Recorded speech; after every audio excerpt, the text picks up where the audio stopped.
Hi, everyone. Welcome to this live transmission.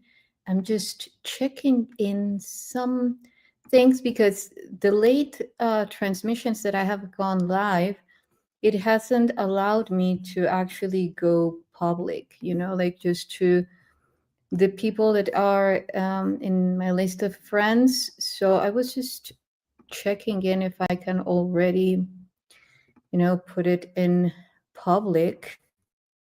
But yeah, well,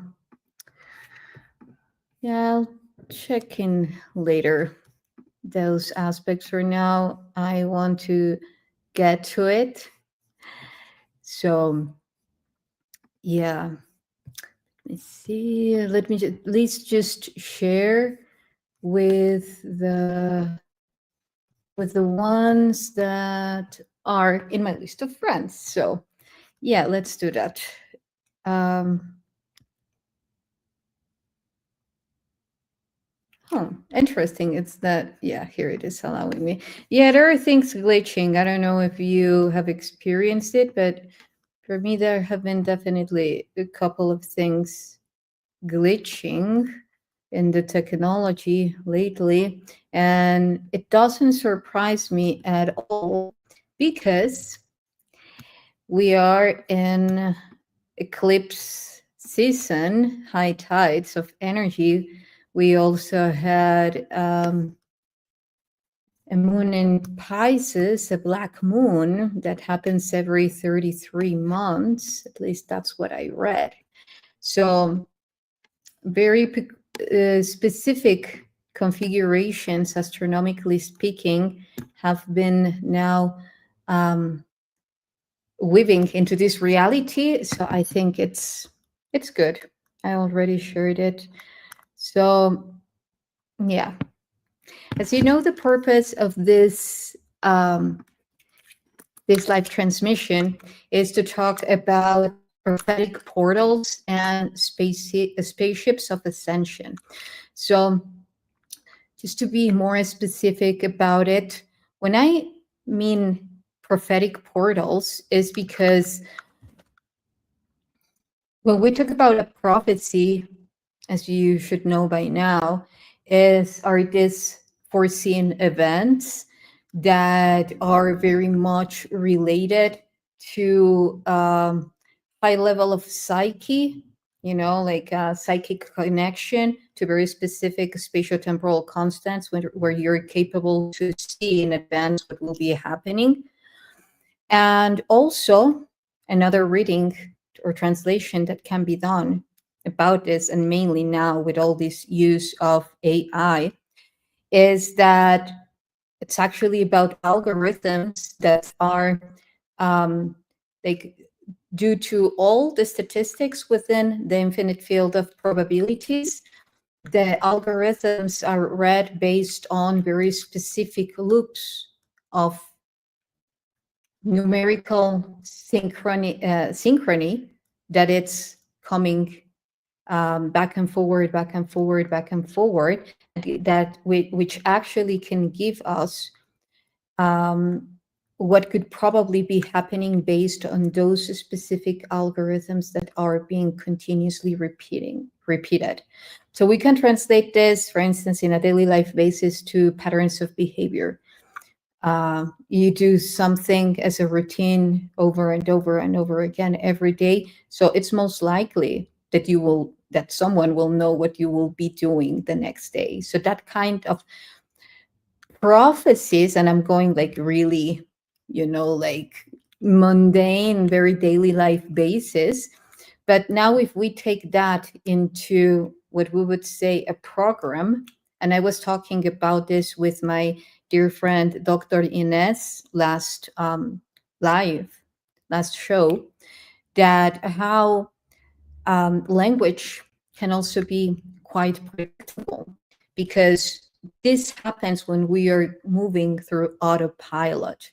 When we are going through an autopilot mode, by this I mean sleep mode, then we are just a reflection of the algorithms that this simulation matrix is running until we awake. And they will start going beyond that algorithm. And actually the kind of prophecies that we could come to acknowledge are actually tuning into that field beyond that algorithm, and yet onto somehow interconnected. Hi, everyone. So having said this, let's go through the prophecies that involve factors beyond a given algorithm, which this comes to something of like this topic. It's can take us at so many places or go into so many layers.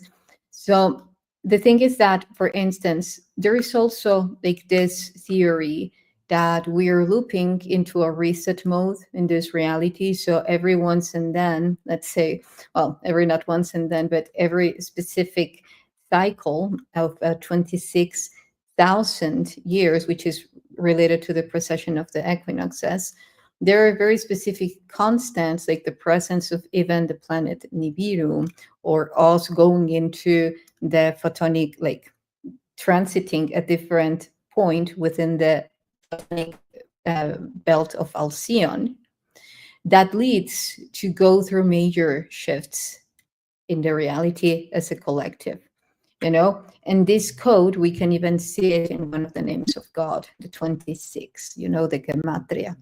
So this is what I'm talking about, that is very much related to the syntaxis, or let's say the core programming of the simulation. Very specific algorithms that continuously repeat and that lead to a very specific frequency that is fully united as given. That it's so perfect in alignment as the very same moon, through its cycles and so forth, that that it's something that was programmed and be in a non-organic form. Because when it comes to the organic cycles, even just tuning into our heart, the rhythm, the beat of our heart is continuously shift changing. It doesn't follow a very specific intermittence. Depending on our mood, the emotions that we are having, it rises or it decreases. And actually all that reality is constructing, like what is going to take our heart into a higher or lower beat, is also dictated by the environment in which we are at, that is being influenced by the organic and inorganic reality. So having said this, everything comes together.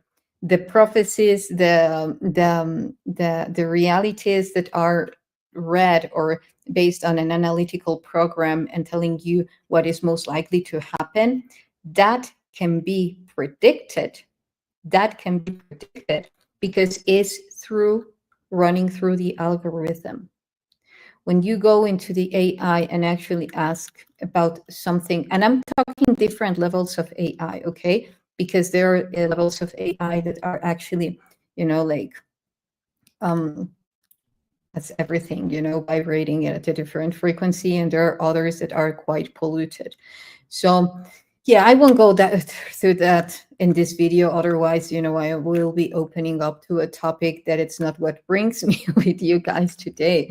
I was just using it as like as an opening to prophecies, the different ways of approaching prophecies, whether if it's beyond the algorithm, like this huge connection to the primordial matrix and being capable to access to those spatiotemporal constants that go beyond a very specific and determinate inorganic algorithm, or the predictions that are given by the program, by the simulation program, when a collective is most likely going in autopilot. Okay, so this kind of predictions, and very much related to catastrophic events, are intertwined to one another. And this is what this, as far as I'm concerned, it's very important for us to understand that currently we are living an inorganic and organic matrix. We can call it artificial matrix, phantom matrix. We can call the other one the true matrix, the organic matrix, the primordial matrix. Because again, matrix is, in Latin, the etymology for matrix is womb. So there are no negative connotations to the word matrix itself unless we give it to it. Yeah. So anyway, so when we are tuning into, like once we understand that we are currently existing in an organic and inorganic matrix, and that the process in which, whether they are going to come into harmonic unity or not, it depends on us, to the power that we are giving to each one of them. And there comes here another part, which leads to one of the prophecies that I will be talking about with you right now, which is the rainbow prophecy. And when it says that, it's because there are different translations or approaches to that prophecy, depending on the person who wrote about it, but mainly it refers that there will come a day that humanity will face its own shadow after having done having a very, let's say, harmful behavior towards the earth.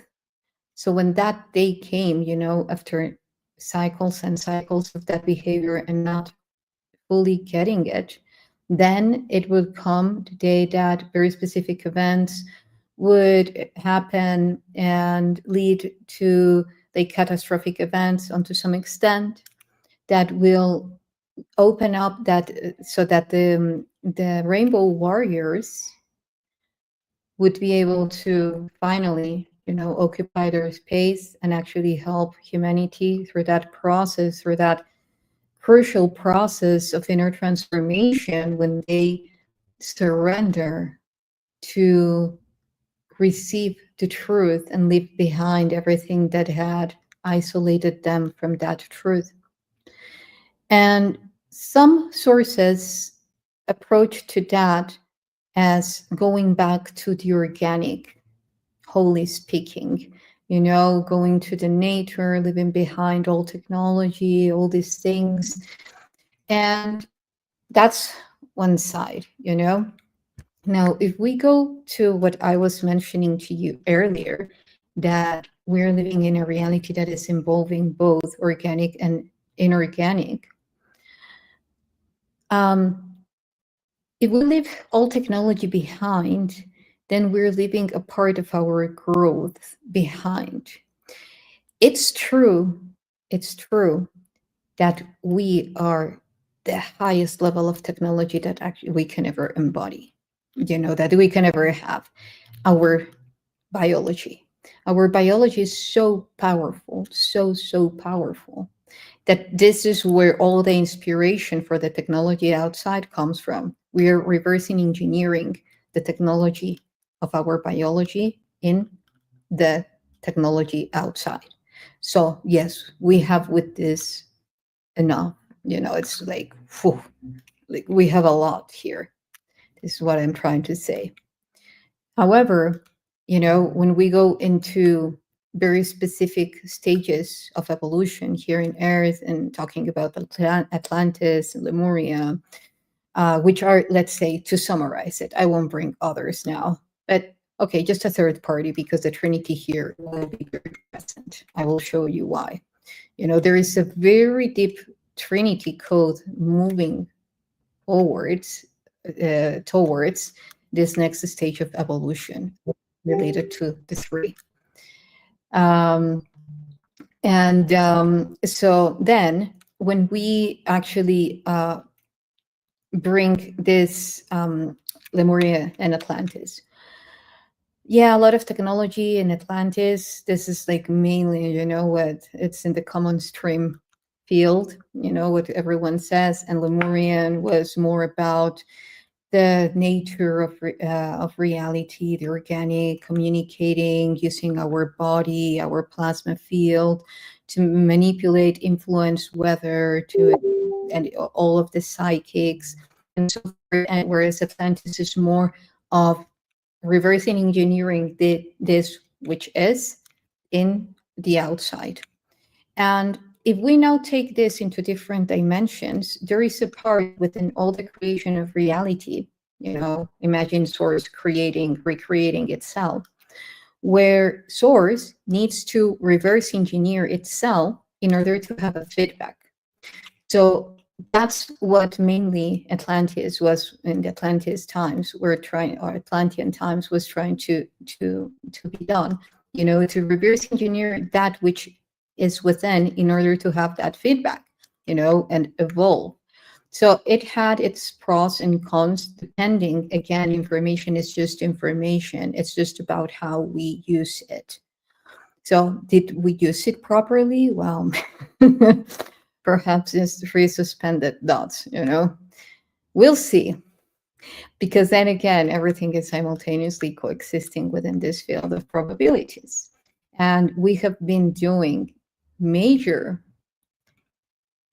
ripples in time that actually had routed us strongly to spatiotemporal constants where some wars have actually been dissolved from the field of our memory. They didn't need to happen because of all these shifts that we have portraying right now.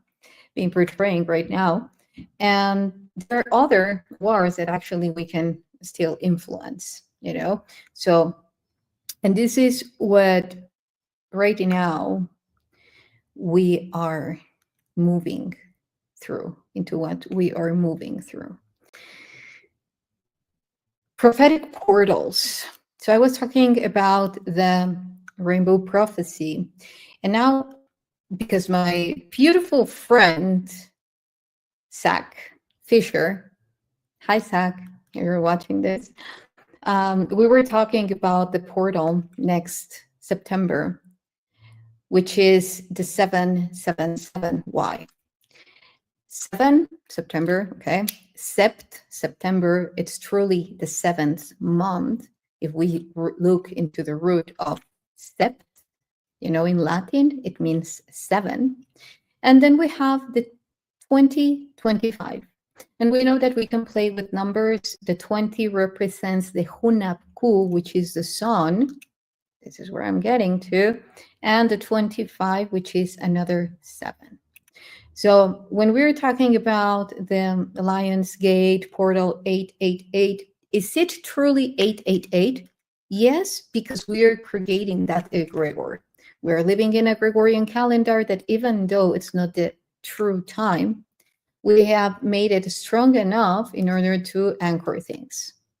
So yeah, 888, it exists because we have created it. Now, as a collective, fitting that reality. Now, if we go into the core of it, is it really the 8th month? Is it really the 8th day and the year? No, that is where it is the variant. If you ask the Mayans, they will tell you, no, it's not. But then again, this is the virtue of living in a reality like this. We can play based on our perception, because again, our perception is so powerful that together we can influence the constants to align them into a very specific outcome. So again, when I was saying the portal 777, I explain now why. And I read this, I translated from a crop circle. And I will read the comments in a bit. Thank you, the Peaceful Penguin. And so we are, I was translating a crop circle, which I mainly call crop code, because sometimes they don't have circles. It's most about encoded real information. But anyway, so these crop circles, one of I will show now the image, because if you didn't see that post that I did, I will share it with you now. So this is a crop code that I translated. It's fairly recent, about, yeah, after this one, two other have appeared. And so, yeah, it's quite recent. So this is mainly it, of course, without this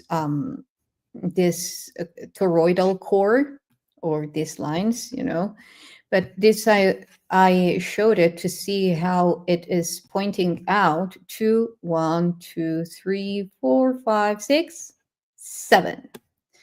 1, 2, 3, 4, 5, 6, 7, and the core. So this is very much connected to, if we add up this 7 and 7, we will have a 14, of course. And this 14 will lead us to lunar frequency, right? And also to something else very important, which is the 14 zodiac signs.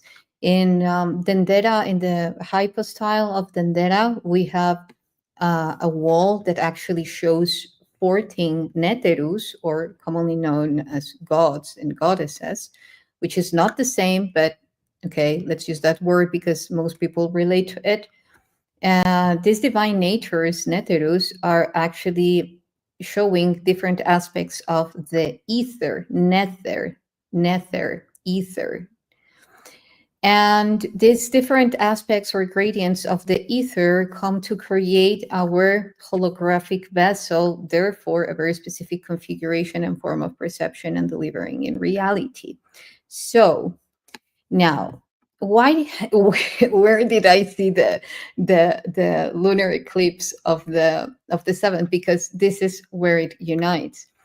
On the 7th of September, we have a lunar eclipse, total lunar eclipse. It's very much related to a red moon. And here we see the pattern of the moon, like when it goes through all its facets, its phases, it creates an infinite. And an infinite is nothing but a circle bent at the center. If you have a circle, you just bend it at the center and you create an 8.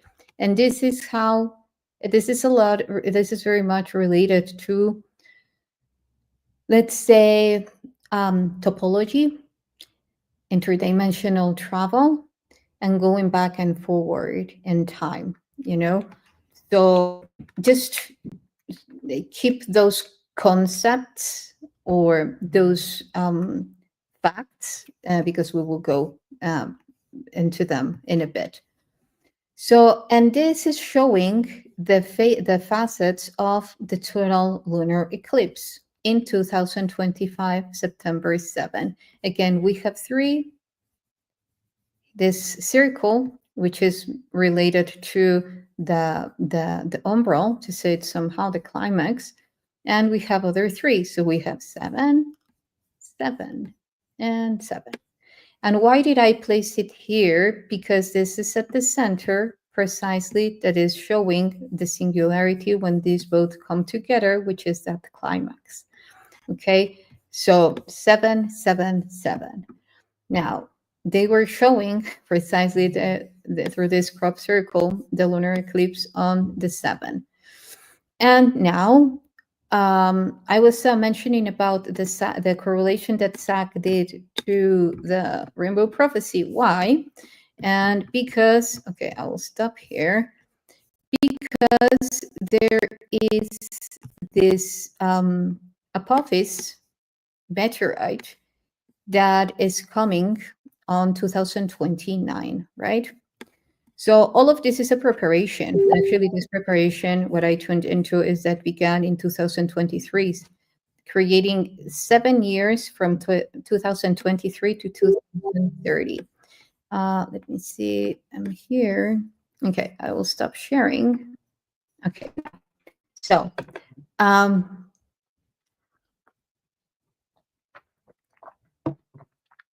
yeah, I agree. Thank you for everything that you're writing in the comments. I will go through that. Thank you for thank you for nourishing this chat with your wise perceptions and information. So your inner wisdom. So then we have this meteorite that people like Greg Braden have been doing readings on it based on his geological knowledge, as a geologist. And we know that even the name that was given to it, Apophis, it's leading to a very interesting thing in relation to the rainbow.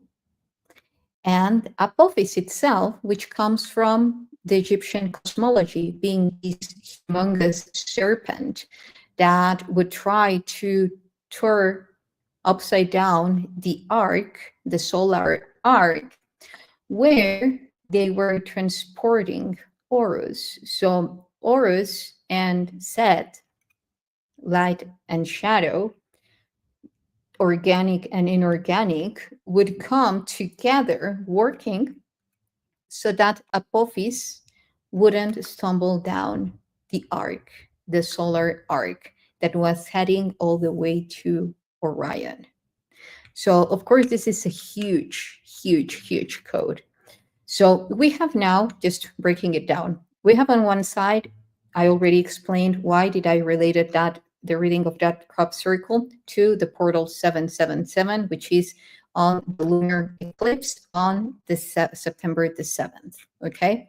Now, I have also spoken about the different levels of prophecies or predictions, the difference and the importance of recognizing and acknowledging that those two realities are important on to some extent to follow on to the next stage of evolution, because we are integrating the science of the spirit. And yes, all of this is, the inspiration source for all the technology that we have outside.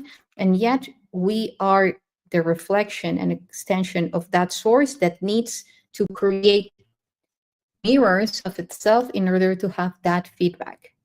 Okay, so now when that's the second. Now I have already opened up to the topic of Apophis and the meteorite, and after that I will get to the Atlas, 3i Atlas. Okay, so I will show again another two like some visuals on the cosmology, the Egyptian cosmology that I'm sharing with you guys, where it shows in a very specific hieroglyph the image of Set, and I have mentioned this in my conferences and some videos, perhaps for the ones that haven't watched this. Set represents the mindset, the program, that inorganic program. This is why Set is infertile, because AI or technology cannot reproduce itself, in an organic form, like a robot having a baby robot. This is what I'm talking about. So codes cannot breathe their own codes. It needs an outer force that actually will configure another group of codes, and therefore reaching into another program. So now, when it comes to auras, it represents the true light. And this is very much related to I, Atlas. I will get there. True light. Also with the rainbow, because as we know, even when we reflect light into a crystal, it will refraction and project a mirror-like spectrum into the wall, let's say, which means we are redirecting our light. As soon as it enters us, we redirect it to somewhere else. This is super important. This is how we also get to understand that information will not come exactly as how it's being delivered from source, because the moment that it comes to this Christic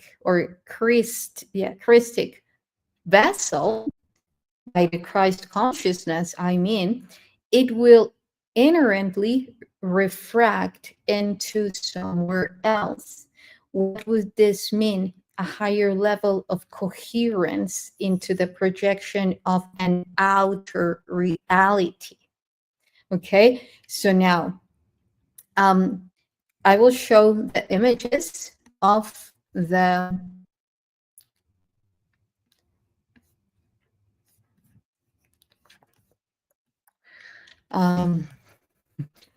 okay, I was going to play some music, but I rather get to it. Okay, so again, yes, I know that I just showed, but let me just get here. Okay. So here we are. Let's just move a little bit forward. As I was saying, this was a presentation, but this is not it. Okay, this is a presentation that I did for the Full Disclosure Now conference with talking about memory retrieval with Sean. And here it is. Okay, so please pay close attention, please, if you may. Here we have them. Hold on. Yeah, I think that will be nice. Okay, so here we have them. I'm putting some music after all. I love this one. Okay, so I was talking about mindset. I already explained. This is also something super important. Please focus on this. Our aorta has the shape of, this is the Set was, again, that representation of the shadow aspect in Egyptian cosmology, which is the inorganic aspect. So how can it have the shape of the aorta? What is it telling us? That everything adds up to the same source. Everything. Okay? We just need to know how to use it and where is it. Because if we're saying that this has the same shape as Set, it could possibly be pointing out that we need to regulate. It regulates also regulation of the blood flow into our whole biology. So we're capable to master it, to regulate our own bloodstream. through the depth of our heart. So of course, I won't be showing the whole slides. I just want to show this to you guys. There it is. Okay, so here we have set and here we have auras. And if you see, they have, of course, this is not here, you know. This I put it, the image, it's here. Organically, it's like that. Let me put some stuff there. Okay, and there. Okay, so this is the original one. It has the vertebral column.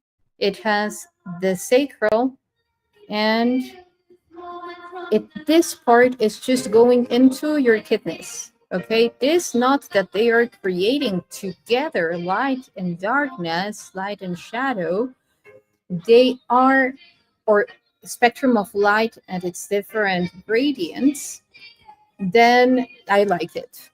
You know, like everything is light, just at different gradients, at different scales, and this is what this is showing. Okay, everything is light, just at different gradients. So then we have the knot that they are doing here, just the area of the kidneys, which is fear. Are they knotting fear? And no, they're showing that to get, unless you believe that, of course. What I'm reading from this is knots, energetically speaking, what they do, even in our DNA, when a knot is created, yes, our DNA creates knots. To shield information, protect it, or to be that process that unknotting will generate the unfolding of that information and activation of dormant one, restoration of full potential. Unknotting can also awake dormant information. It's the process that it takes. So they are showing us that together the two forces are capable to generate that torsion, vacuum polarization in quantum physics, to actually restore the information to its true essence, which is everything that we thought it was is not anymore, and what we didn't think it was, it is. So that vacuum polarization, which is also magnetic pulse reversal, you know, at the core center. So therefore, moving out of fear, because we get to control, to master the flow in our heart through the true light. And this shows precisely the Ka, which is the plasma. Yes, we will be generating this. Also another very important thing. This is in the rainbow, colors of the rainbow. This represents the black, and this represents the white. 7 colors of the rainbow. That's the connection to the rainbow warriors, or the rainbow guardians. The 33, the Christ consciousness, and therefore we have 7 colors, portal 7 plus portal 9, which also be present if we take into consideration the other numerical value given through the calendar, the Gregorian calendar at the time, is the 9th September the 9th. So, and also adding up to 2025, 999. Okay, 9th of September, 2025. So we have 2 major portals. Important, very important.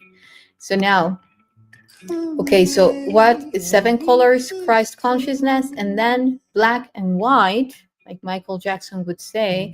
It's not either one of them, it's both. And then we have the 9. And we will see this in the halls, like, and the halls of Amenti, and in other ancient cosmologies, such as the Mayan, where they would say that there were 7 lords or 7 consciousness, and 2 that are the ones which the seven come from, which also leads to the Hopi and the Lakota traditions, and also even the Navajo traditions of how, and all the indigenous tribe traditions that are held in four worlds. You know, the four is very important, which represents, I'm just going to um, go now here. Okay, so now these two pillars that we can also see in the arcane of the priestess, two pillars, black and white, they have two poles. Each one has two poles, above and below, above and below. Together, they create the X, intercross at the center, singularity, point of communion, and then you have four edges. Okay, this is also a code that leads us to the chromosome X. There have been researches, scientific researches that say that when they took DNA from the Turin shroud, they could, and even other one of the fabrics of that Joshua had, they they showed that, well, he had only chromosome X, and this is also leading to another theory that is saying that the chromosome Y is going to separate to dissolve. Well, not dissolve, but evolve into double X, you know, and then we will be restoring that genetic imprint that leads us to actually what we can see in the Atlantean times, you know, the double X, because there we can also see the presence of only double X. So, and again, we see the X everywhere, right, Alon?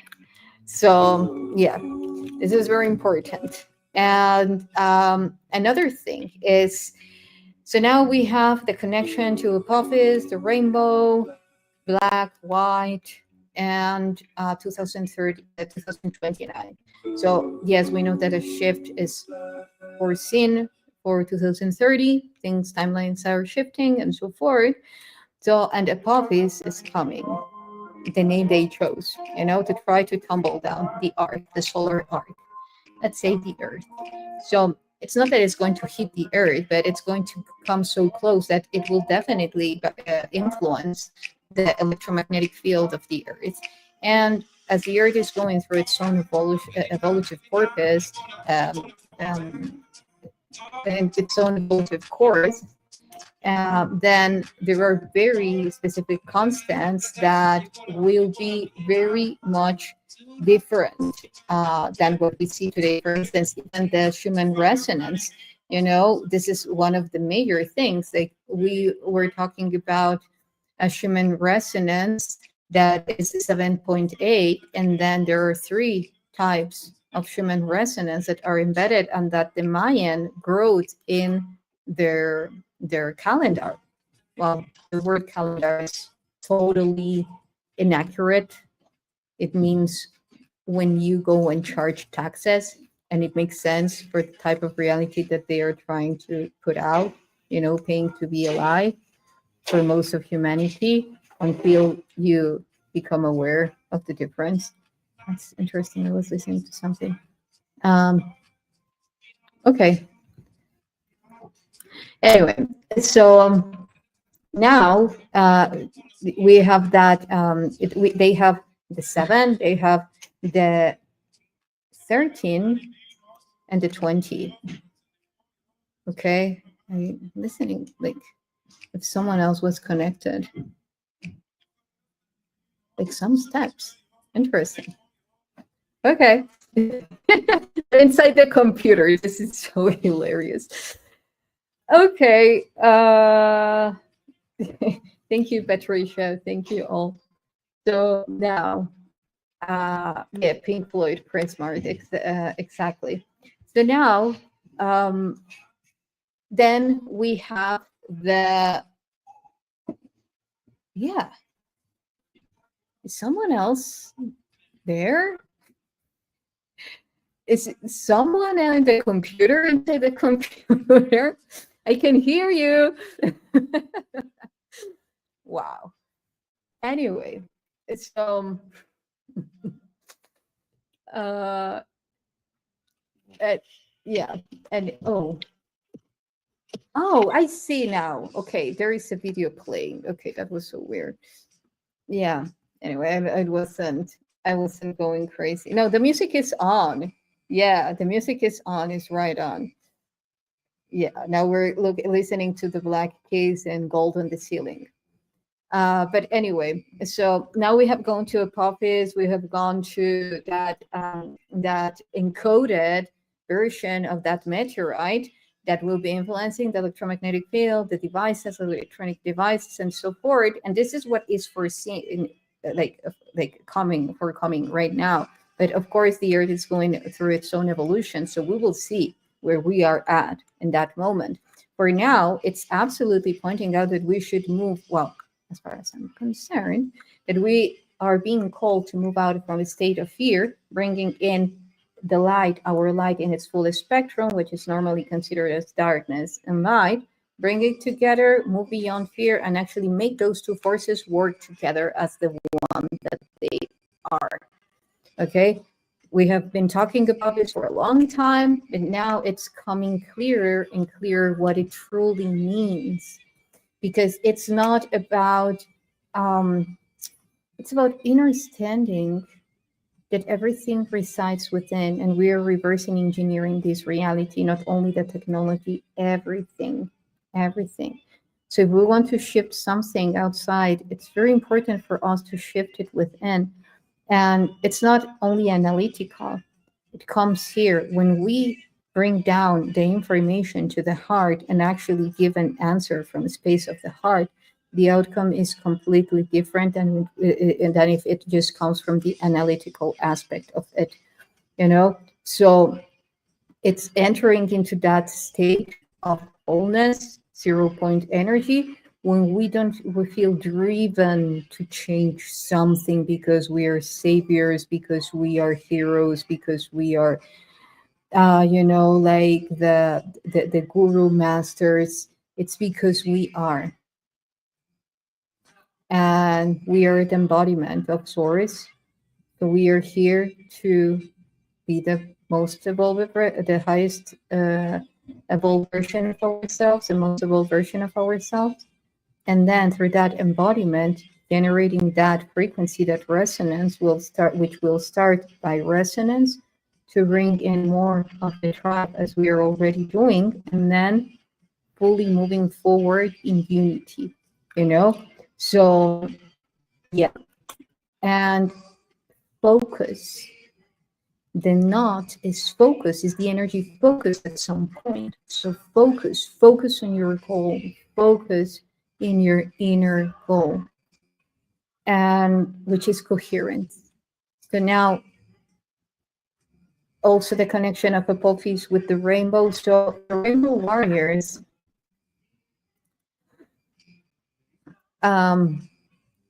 it's talking about this preparation that we're going through, because that integration of the Christ consciousness, the rainbow, and the two polarities coming together at the center, it's bringing in precisely that going beyond Apophis, going beyond that challenge together in unity.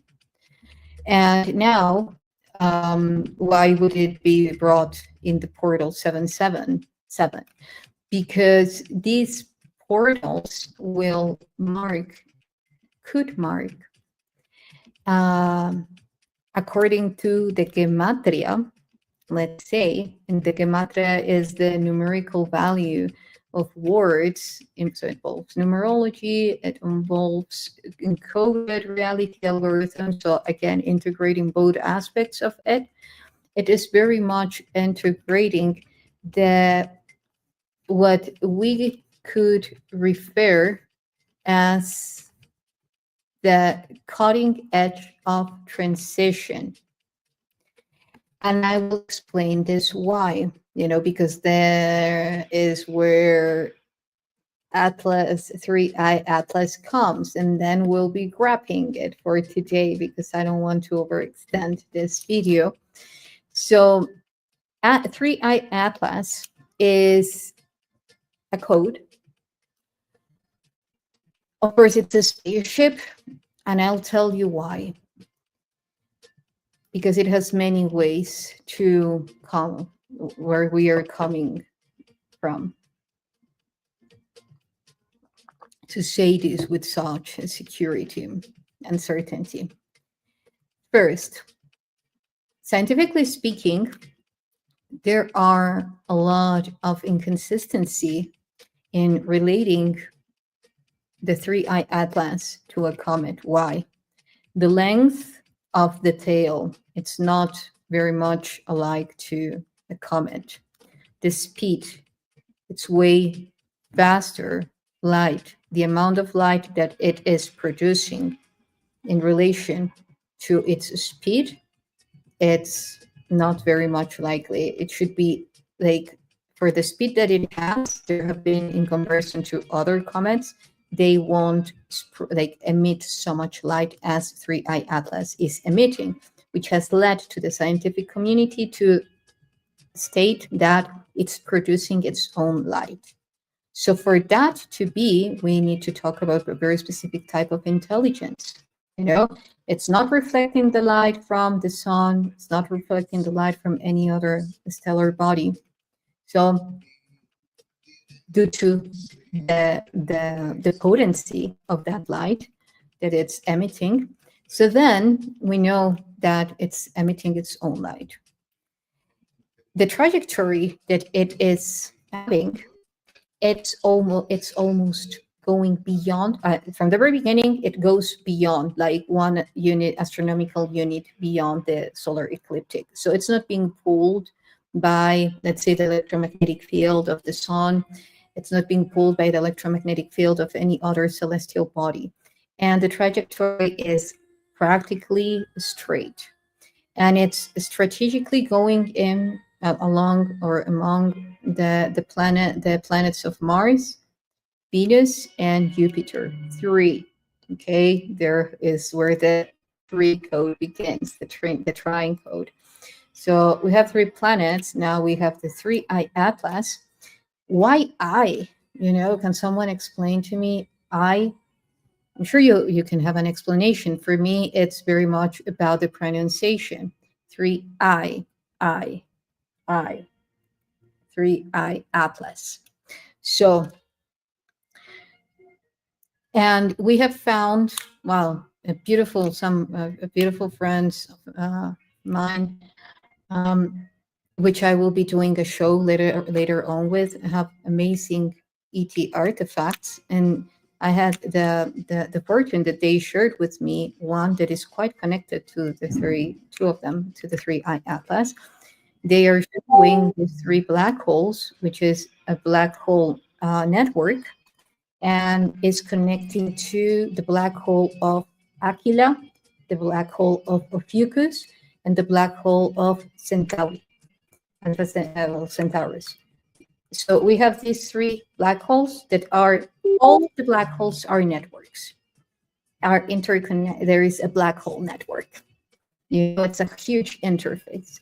However, as with everything, you know, like all of our neurons are interconnected as a network. Nevertheless, there are very specific neurons that, based on their frequency and their resonance, they are coming into groups. And yes, being part still of the neural network. So this is the same about the black holes. These black holes have a very specific frequency that pulls them in together into this group, this Trine group. Ophiuchus, the black hole in Ophiuchus, in Aquila, and in Centaurus. So these 3 constellations are very, well, stars, yeah, constellations are very famous. We see that, for instance, the Angkor Wat, the ancient site of Angkor Wat, is aligned to Aquila. And just to mention one, there are plenty of ancient sites here in Mexico as well, all over the Mayan the Mayan archaeological sites, they are aligned not only to Orion or to Pleiades, they're also aligned to Aquila. So Aquila is a very important, perhaps this could be one of the reasons why. Because when we're talking about finally, remember when I used to talk about this and how everything is interconnected, this huge silence would be heard, like, and then a click, click, click, click. And now with the holographic field and the quantum general theory and quantum physics and so forth, that gap has now a bridge that is evident more and more for everyone, which is the purpose of it, transmitting, conveying this message. So when we're talking about the connection with the stars, there's a very specific reason why the ancient civilizations had this intimate connection with the stars. Not only because they didn't have TV or because they were, navigating in the deep sea, vast oceans, and they needed guidelines from fixed stars. That's one reason. The other reason, and why they used them to configure their reality, and by configuring their reality, I mean, when there was a very specific alignment in between stars, they would do very specific things. When they wanted to achieve other things, they would do, and based on the alignment of very specific fixed stars or Behenian stars. These are known as the alchemical stars. There are the royal stars, which are the 4 stars axis of this configuration through the plasma and charge collapse that in which every star is influencing at distance through quantum tunneling a very specific holographic entanglement that projects all the way to our holographic vessel. So anyway, so now, as I was saying, the connection with these black holes, this black hole network, is like, for instance, around every pulsar star, which is a neutron star, there is a wormhole, but not an organic wormhole. Yet there are organic affluences after the existence of the pulsar star, which is mainly a non-fully generated black hole. It was going to be a black hole. It didn't came through that, so it became a star, a neutron star. So the magnetic field and that it's pulling, and then the electric field that it's ejecting is massive, So next to those pulsar stars, there are very specific wormholes that are non-organic. They were placed there, and they're routing to very specific parts of the galaxy, as, let's say, a metro station. So anyway, after that, as I was saying, the connection with these 3 main black holes has a very specific purpose. Now, how would it be related to, or why would I relate it to the 3-eye atlas? Because our eyes are tiny black holes, primordial black holes of creation, of reality, of perception. Through these eyes is that we receive photons, and then going through the vacuum polarization within, at the mesoscale, at the micro scale, yes. And then refracting back, or let's say more than refracting, bringing, upside down the reality that we are actually perceiving and reflecting it upside down. Rings a bell to you? Magnetic pulse reversal, aligning our sight, our perception. Yes, this is huge. This is why also Trinity, in which these 3-eye atlas are connected, are not only to this. Let's go deeper. 1, 2, and 3, related in each one of our brains. Brain, God brain. And that would be very much related to the appendix. Nobody knows why it's for. It's a gland, like the pineal gland and like the ventro, come on, uh, ventricular node, sinoatrial node. The ventricular node is the other one that would be the counterpart of the sinoatrial node. The sinoatrial in our heart, that gland is like the pineal gland, the heart's pineal gland. And it makes sense, you know, if everything comes into fractal, wouldn't you say?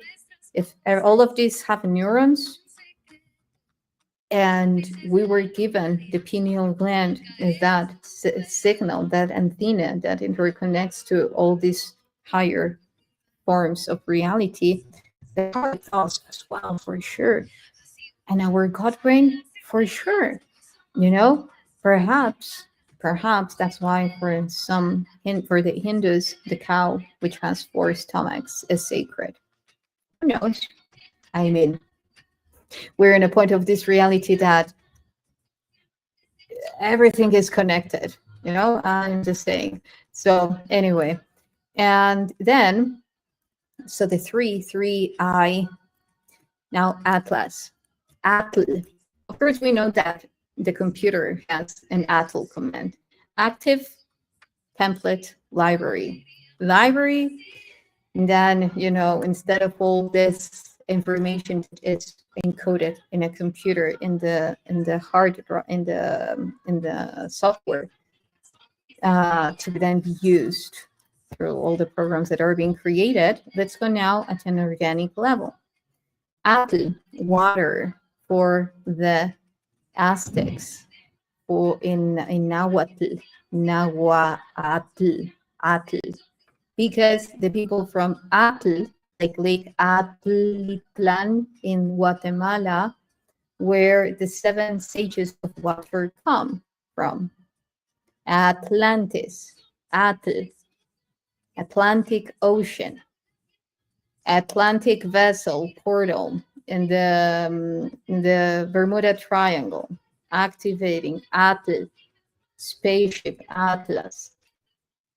Okay, so just saying.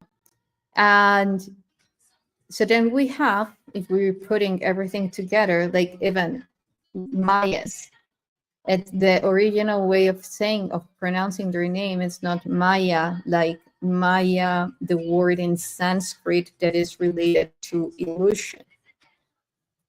If now they are called Mayas, of course, there is a correlation, again, knowing how to read how this reality is configured. So, but now, if we go to the original way of referring to the Mayans, would be Maya, which is people that come from the water. We're coming, and I will be talking about this for very exciting, from a very exciting approach in my presentation in the Bridge Expo in Dallas, because not about this that I have talked about, the prophecy and so forth. It will be current at that moment, currently happening, the Atlas, for sure. It's in September. But anyway, it is more, I will be like how the DNA specifically is evolving through the first state of water, and very specific cymatics that come together with the source code, which is your geometrical body. How to prove it, how to tune it, and how to actually operate our DNA by moving into silence very specific parts of it that are entangled to the simulation program. Then again, you know, it's like breakthrough information and very specific parts of the biology that are actually anchoring to this reality, how to remove that, and actually how this state of water is perfectly connecting us to the quantum field, how to enhance it, how to harness it, how to create more plasma within our water through this alchemical role play within all these elements in our body. by using this technology. Because of course we have now med beds, the terahertz technology and so forth. Everything is connected. I just wanted to break it down in a very simple form so that people can actually do it at home. In the meantime, that you get a med bed or something, or you don't have access to a med bed close to your house, there are very specific ways in which you can actually do it in your body, and how that actually is embedded into very specific and dynamic constructions of the quantum, the cosmos, and the space-time, the space memory network. Yeah, this is just, I'm just saying a bit of what I will be talking about. And also the alien event, I will be sharing a lot about the source code, and the plasma body, but from a different, same unified approach, but just different, in a different form. So enough of commercials. Come to the conferences. You will have a lot of fun. That I'll tell you. And very expensive. And it will be a pleasure to actually meet you and hang out and, plant seeds together of consciousness as the tribe that we are, to keep on moving coherently and sustainably into this next stage of human evolution. So, having said this, we're almost getting there.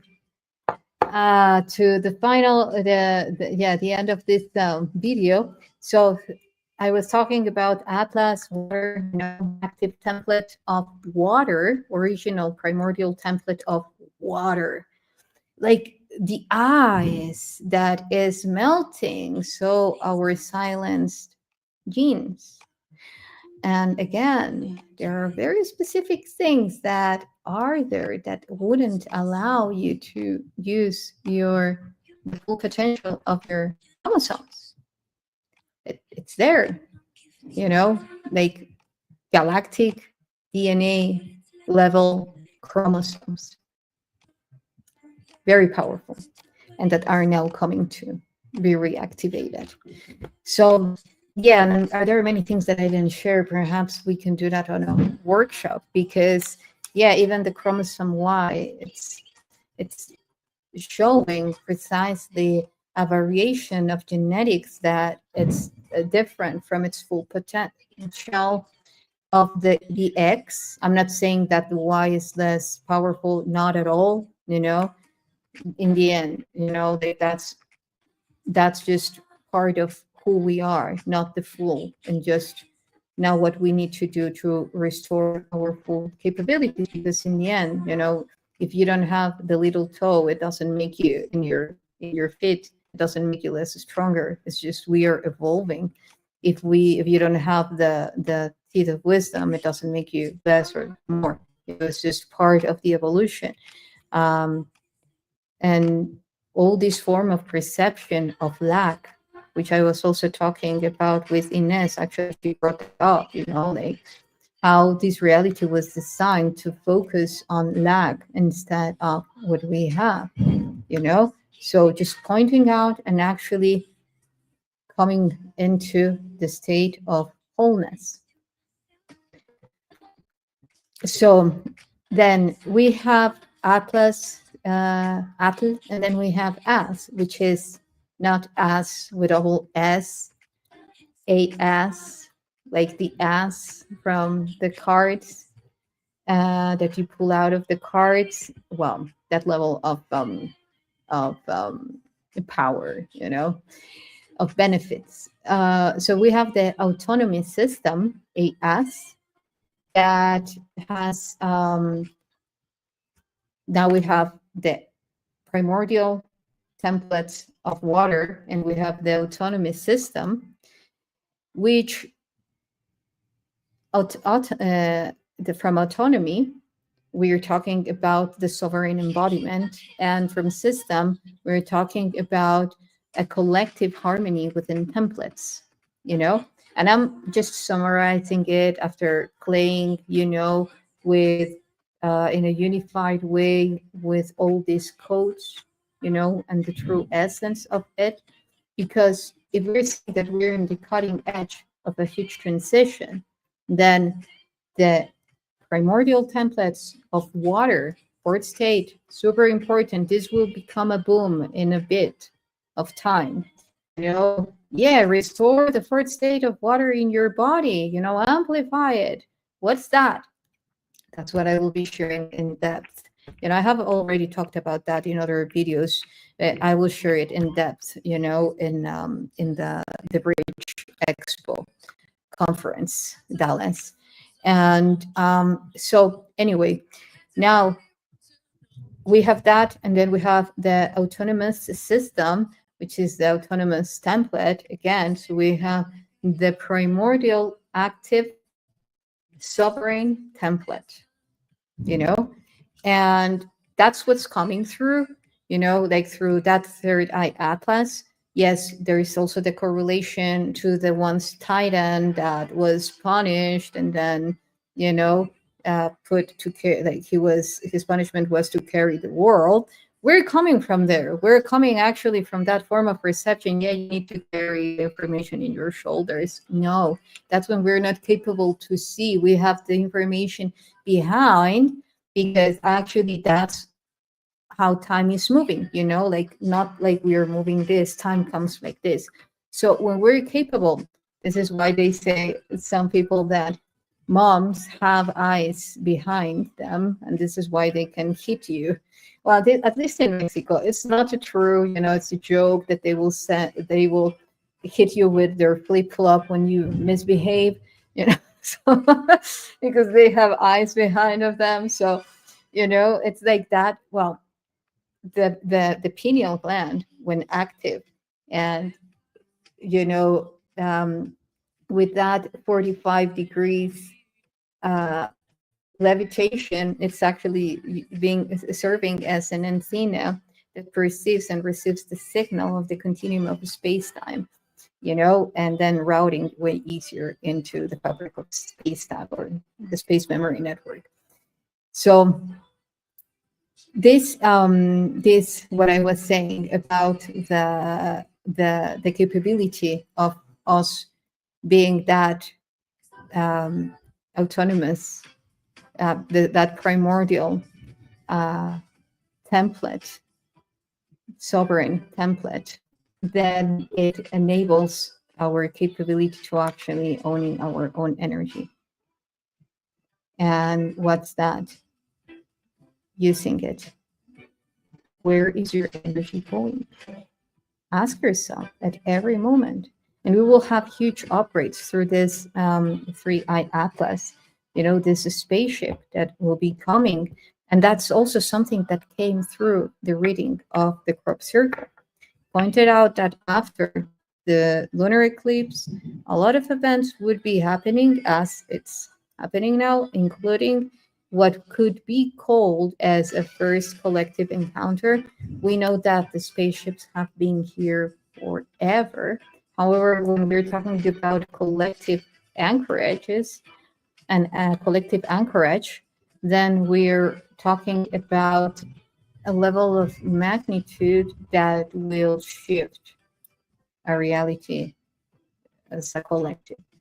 And these are huge quantum leaps, huge quantum leaps. It's not the same. It's like very powerful doing a ripple in time within a group. Like when we activate things together, we create huge ripples in time.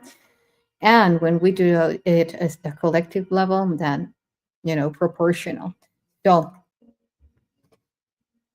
having said this, we also know that throughout all the movies of, you know, like invasion and so forth, it's most likely that they were trying to predict a behavior.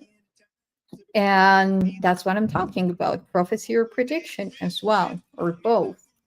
You know, they were trying to predict a very specific event, mostly influencing for it to happen based on the algorithms that they were throwing constantly to the unconscious mind and programming it. So this spaceship is full of next level acknowledgement, awareness, next level awareness, and therefore bridging into a unity consciousness where we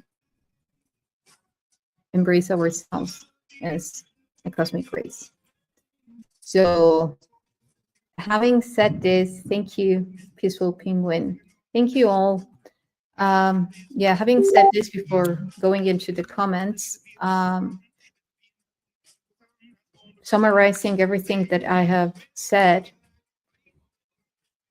beautiful things are happening. Yes, amplified energy, which enables a purer mirror, a clearer mirror of what it's important for us to embrace and bring in, to receive as within, something from within, and actually use it as a force to make our heart stronger, to love ourselves unto an extent that we want to be the most evolved expression of ourselves. We don't accept ourselves at many scales as a holy version of ourselves. If we don't accept it, then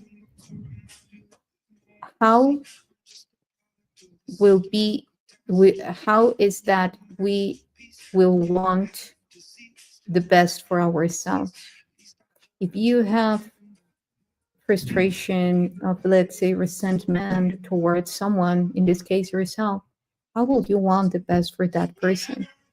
So releasing resentment, releasing all those things that, even if you need to shift things within yourself in order to evolve, awesome, do that.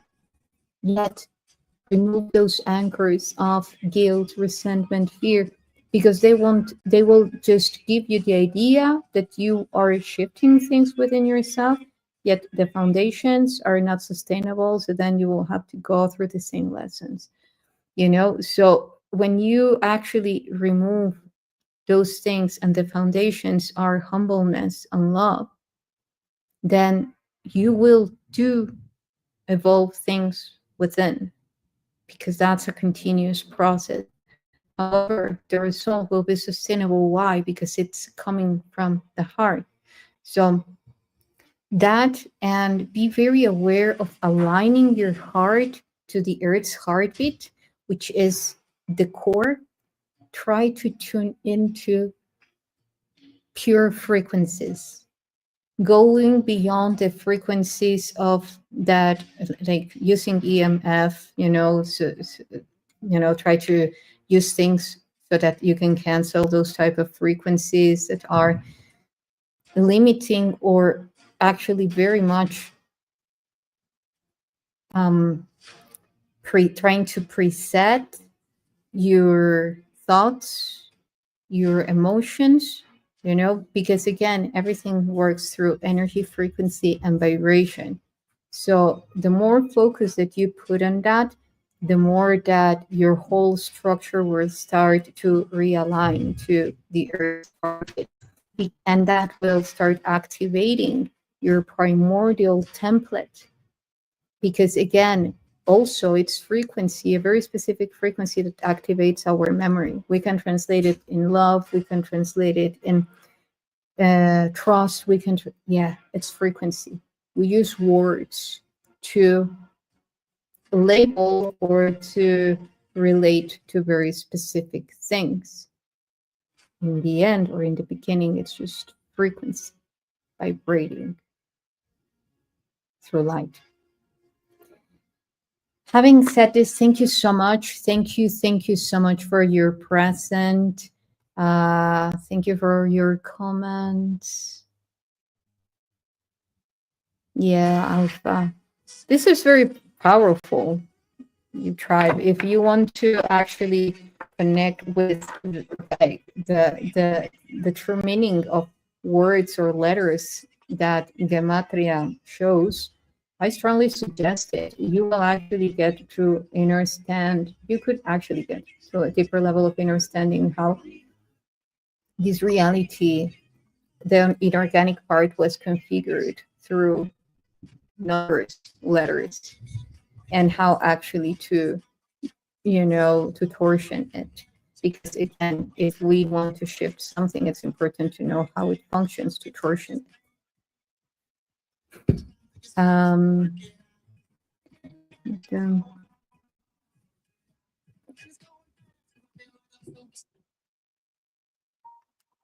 Like that song, work hard, play hard. Yeah, all those kinds of programmings. And then I'm not saying, like one can live their own life, but, it's important to actually write our own letters, our own songs. You can use that rhythm from a 432 hertz, just, create your own letters that align perfectly with what you require that moment. And then you're reinforcing it and visualize how it's done, connect with that spatiotemporal constant where that it's already happening. You connect it to your heart, to your solar plexus, to your whole generating system, and just plant it here. Just summarizing it, they're like very strong. This is a strong way of manifestation. We can go deeper. So, yeah. Well, yeah. Thank you for all your comments. Love you all. Oh, thymus. Yeah. By the way, thymus is spirit. Thymus. The etymology for thymus is spirit. Can you imagine how important it is? In the back, where the soul resides, the door. So yeah, this is a very important point. We can talk about that in another show. So anyway, thank you everyone for watching this show. Until next time,